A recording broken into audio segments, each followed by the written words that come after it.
r/Askreddit by Reddit and chill. Doctors. When did the patient's lie nearly end up killing them? Middle-aged housewife comes to ED with episodes of headache and collapse, vacant episodes.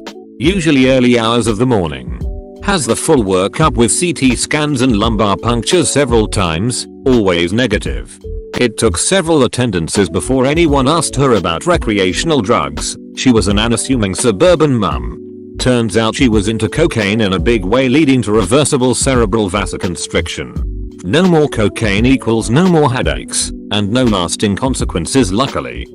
I wonder how much of this sort of lying is due to patients being questioned in front of their spouses or family.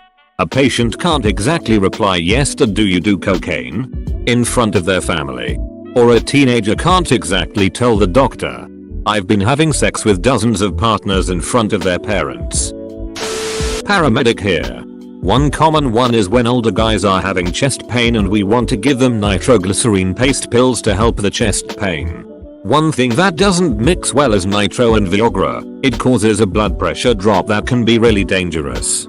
We always ask and make it really clear that if we give the nitro and they are taking Viagra and similar meds that they could die. It usually takes 3 or 4 warnings in a row before the guy will admit it. Early on I made the mistake of trusting a guy after just a couple mentions of how dangerous it would be. I sprayed the nitro under his tongue and he said, "Does generic Viagra count?" Duck. At one point his BP wasn't even registering on the box cuff. It was bad.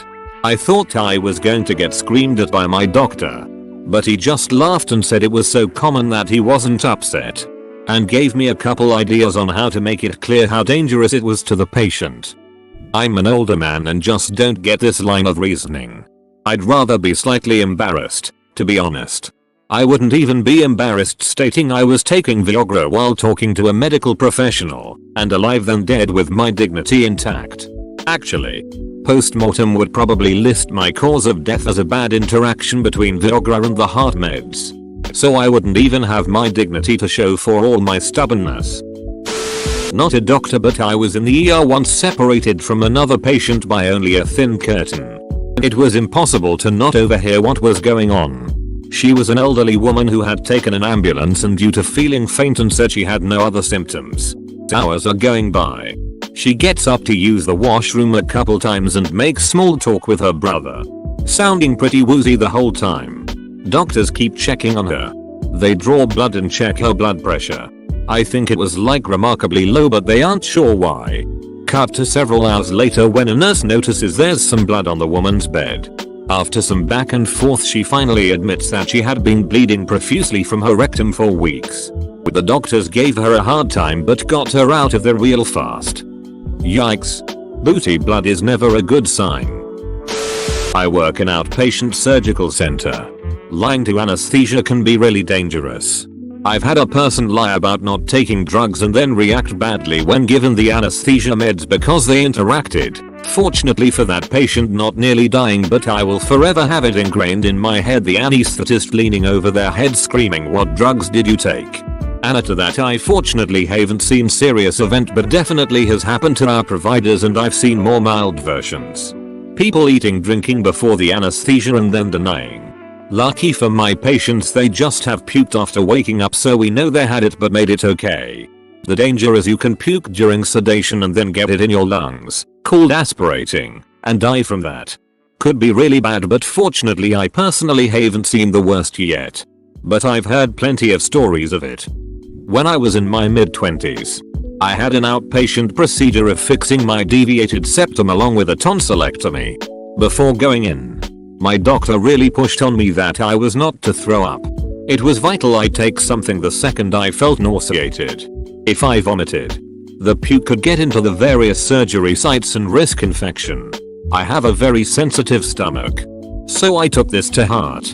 When I woke up, it took me a while to really be me, and the second I came to fully, I had this wave of nausea so strong I screamed out. The anesthesiologist came and I begged him for something that can take it away. He refused. He kept saying, "You're on birth control. The medicine that I will give you will make it not work." Seriously? Do you think I'm going out getting laid right now? After having surgery? So I explained I took it for health reasons. I wasn't even sexually active. I was woefully single. And I didn't care. I just needed something now. My parents went and got my surgeon while this guy and I continued this argument. Finally, my doctor showed up. Said, she's on antibiotics. Her birth control isn't working anyway. Give her the meds. He begrudgingly did. Ironically, I think the reason the guy didn't like me very much was that morning. When he came and got me, I informed him my period just started. He was obviously annoyed at this, which I didn't understand since, you know, no one was even doing anything with that end of my body, as far as I knew. Not a doctor, but my sister's godfather was diabetic. He went to the ER because he had a really bad cold for like 2 weeks. He went in and they asked him if he was a diabetic and for some reason he said no.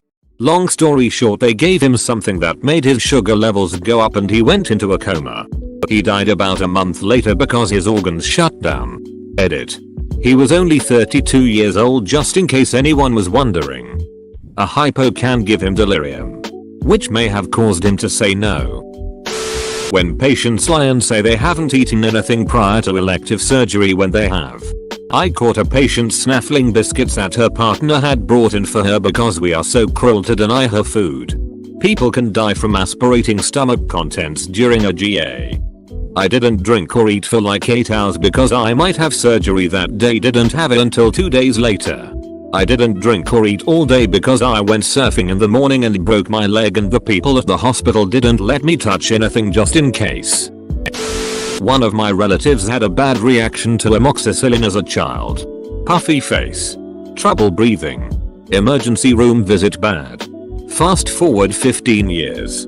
She's off at college and has come down with some sort of infection. She, however, didn't inform the campus health people.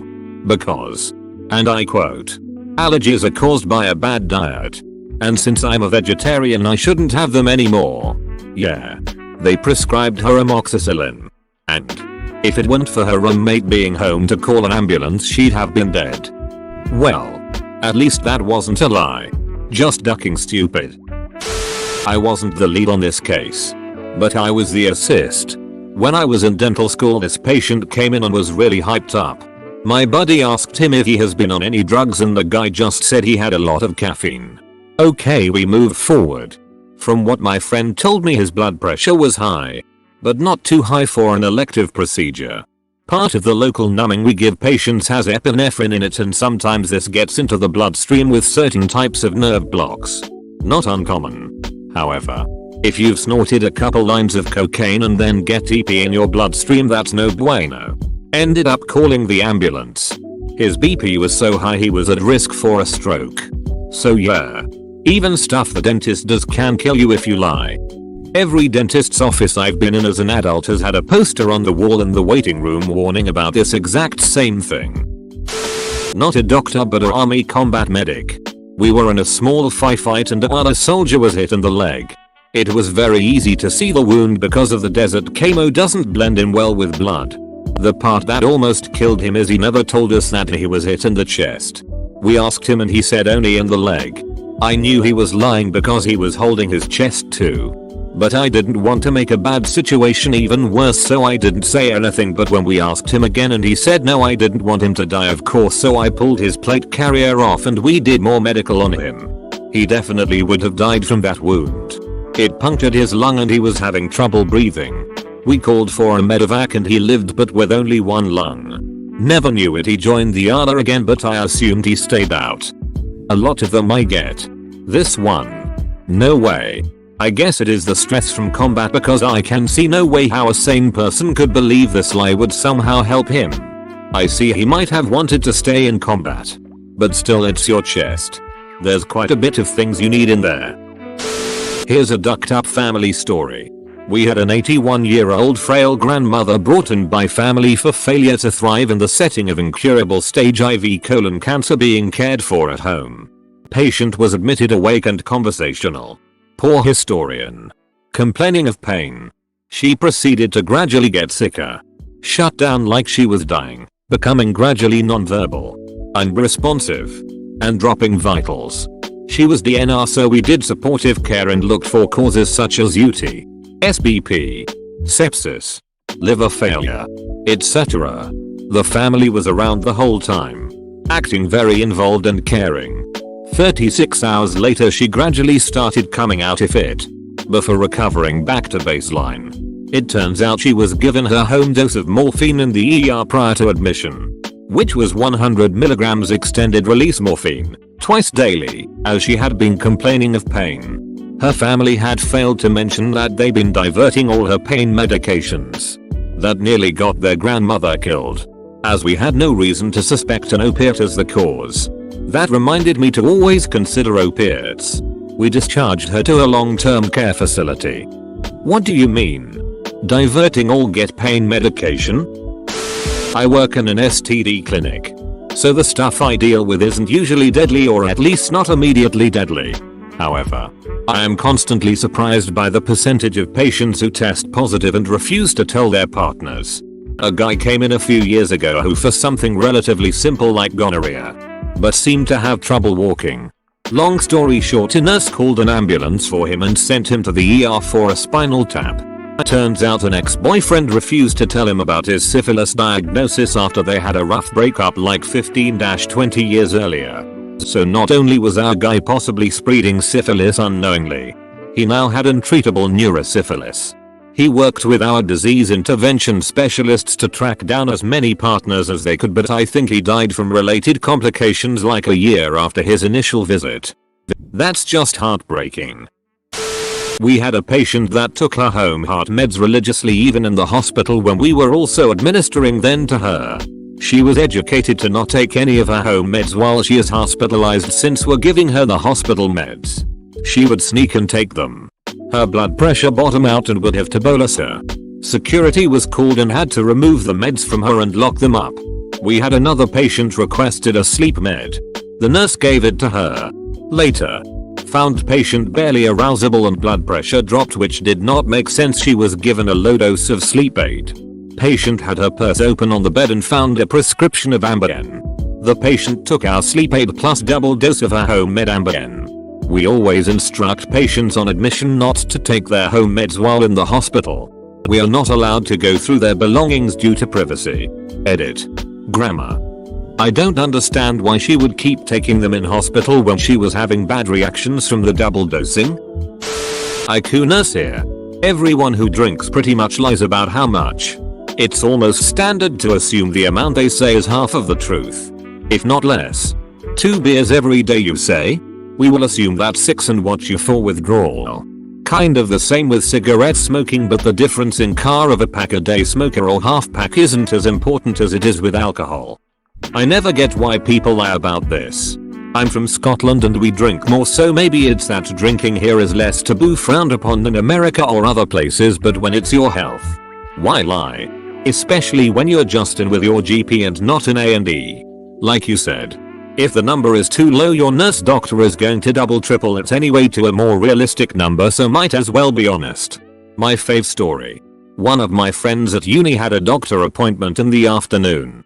We'd been to the union for lunch and then she went to her appointment. Was asked how much he drank and was like, in general or just today so far? Got to love British culture. Edit. Typo.